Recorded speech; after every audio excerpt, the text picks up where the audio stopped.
So there are a lot of reasons why I do not recommend omega-3 fish oil.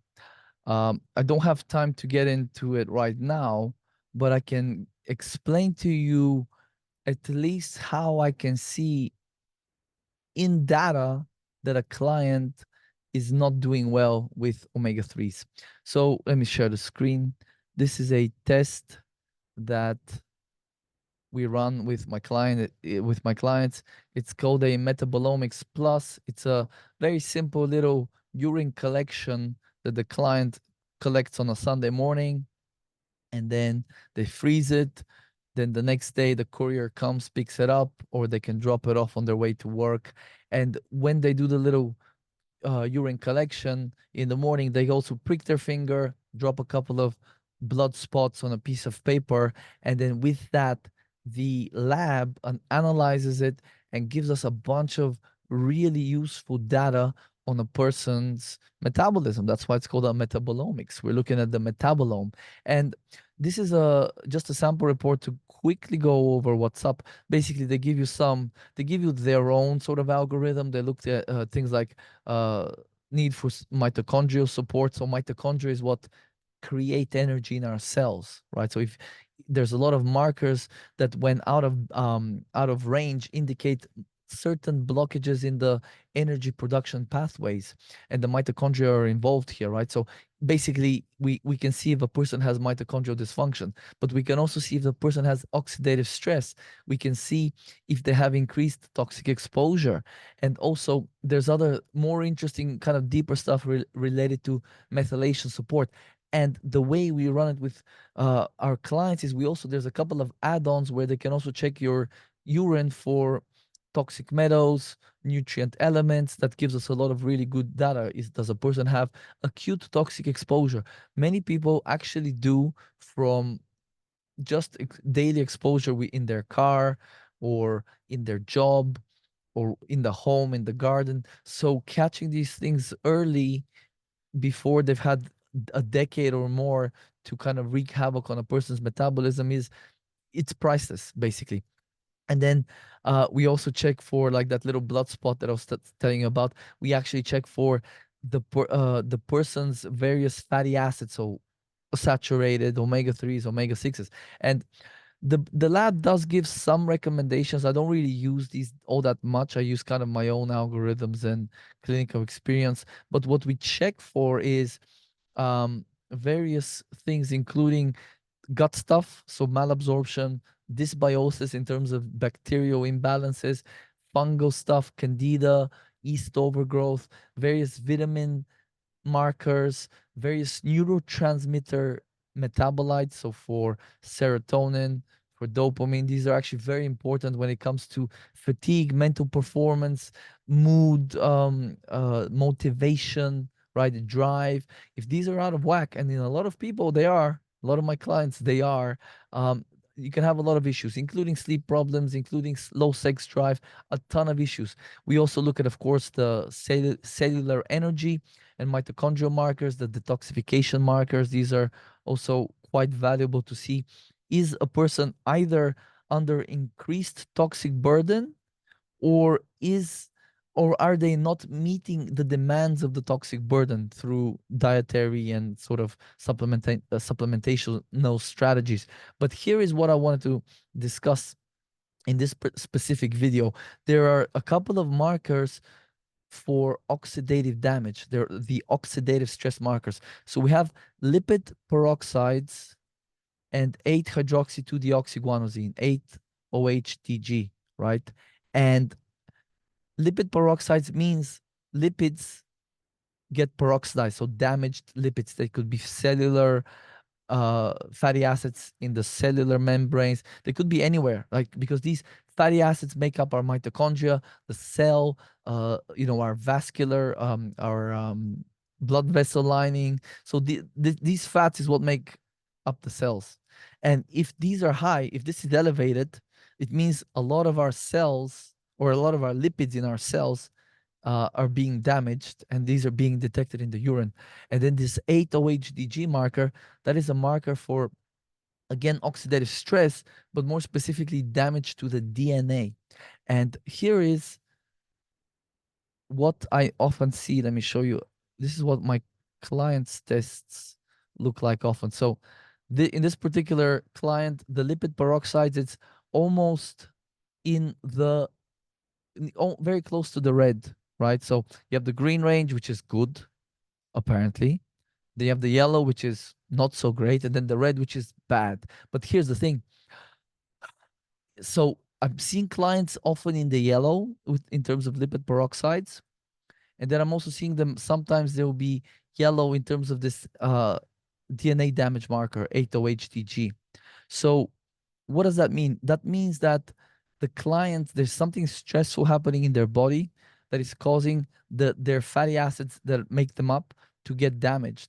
That can be low antioxidant status. That could be just increased toxic burden. It could be inflammation, bacterial stuff going on in the gut. It could be just maybe they're like getting an X-ray 5 times a day, and that's causing them. That can also cause it. So there's a lot of, the point is there's a lot of things that are causing this lipid peroxidation, right? But what the reason I also like to, let me just unpause here. How do I unpause? Here we go. So the reason I also like to do the fatty acid analysis alongside this test is because, as you can see on the screen here, the top left corner is omega-3 fatty acids. And in this same client that had the lipid peroxides quite elevated, almost into the red, their omega-3s were in the red, low, quote unquote. Now, it's quite evident in this case that their omega-3s are low because they're the things getting peroxidized. Those lipid peroxides are very likely. Now, we can't say 1,000,000%, but it's extremely likely. And I'll tell you why.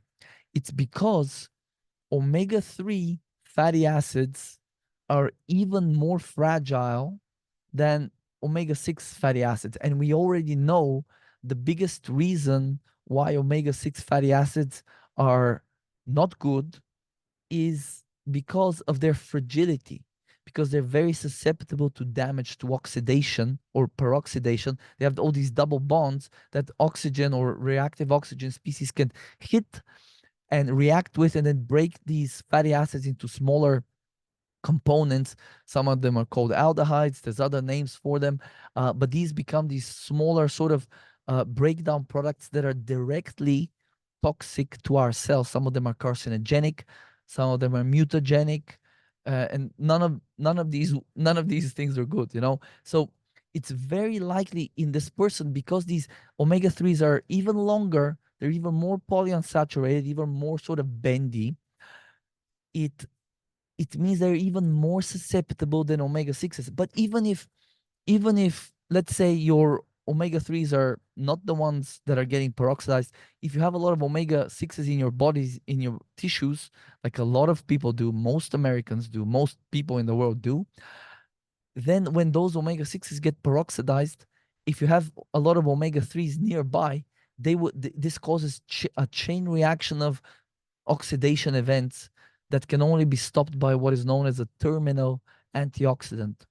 And this means that these chain reactions, they will deplete our antioxidants. And then if your antioxidants get depleted, then you see, as we saw on this test, you see the lipid peroxides are elevated or somewhat elevated. Sometimes both those and the DNA damage marker will be elevated. And oftentimes the omega-3s are low.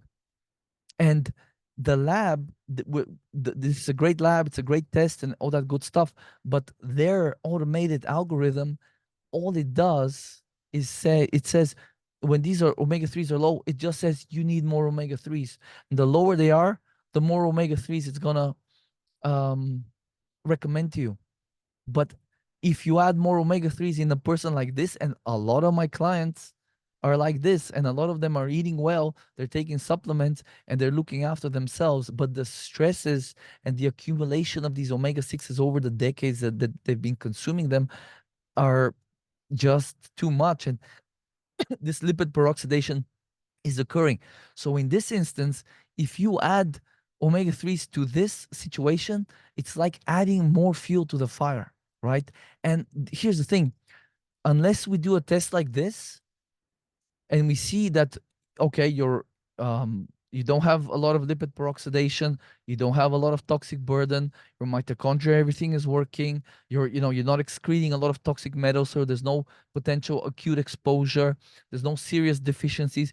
Unless we do that and are sure that everything is working fine, if you're just randomly taking supplements like omega-3s, fish oil, you could be playing Russian roulette. I know it's not in such a life or death scenario, but this lipid peroxidation process is what drives a lot of disease, right?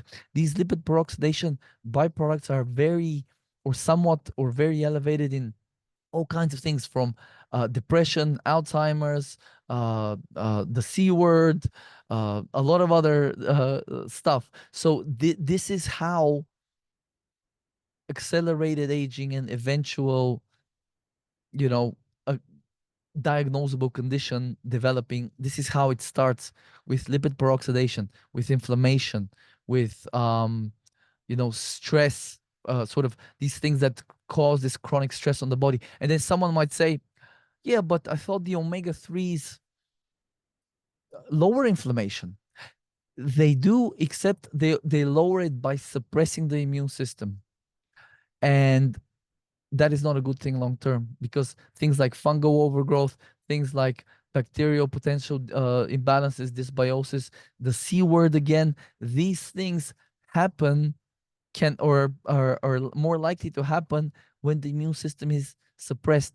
And if you don't believe me, you can actually go back. There's research all the way back from the 70s that they used to give people that would get an organ transplanted, like a kidney or whatever. The organ donor, the transplantee, the person that got the donated organ, they would give them polyunsaturated fats on a daily basis to suppress the immune system so their body would not reject the organ. So it's actually very well known, if you look at the research, that polyunsaturated fats, including omega-3s and 6s, suppress the immune system. So personally, I use much better anti-inflammatory strategies in the short term with my clients. And in the long term, we create, through diet, supplementation, and all this other stuff that we do, we create a less inflammatory potential in a person's body, right?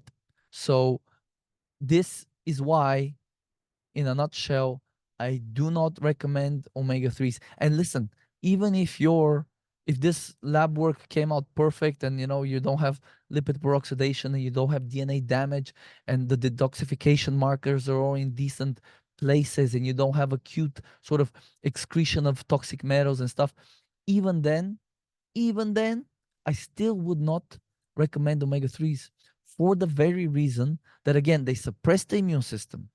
That's a very suboptimal way to lower inflammation. And they are so easily damaged when they're in your tissues, in your body, that I would not want to have them. Because imagine you have a lot of omega-3s in your body, even going out in the sun, that UV light is a risk factor for them getting damaged.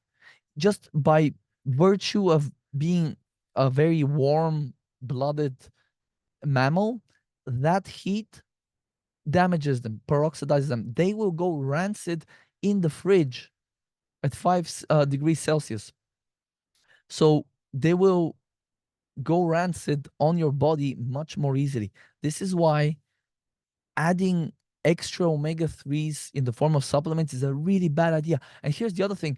If you look at the research, unless the omega-3s are in this sort of phospholipid form, and there's vitamin E and other potentially other antioxidants, they go rancid while they're still in the bottle, right? So that's a recipe for disaster, right? uh there's genuinely no reason to supplement these things whatsoever. And I have stopped for more than a year now. I've stopped completely supplementing or going out of my way to add more omega-3s to my diet. And I definitely do not recommend omega-3 fish oil and stuff like that to my clients anymore, you know. So I hope you found this illuminating, food for thought. Let me know what you think, and thanks for watching.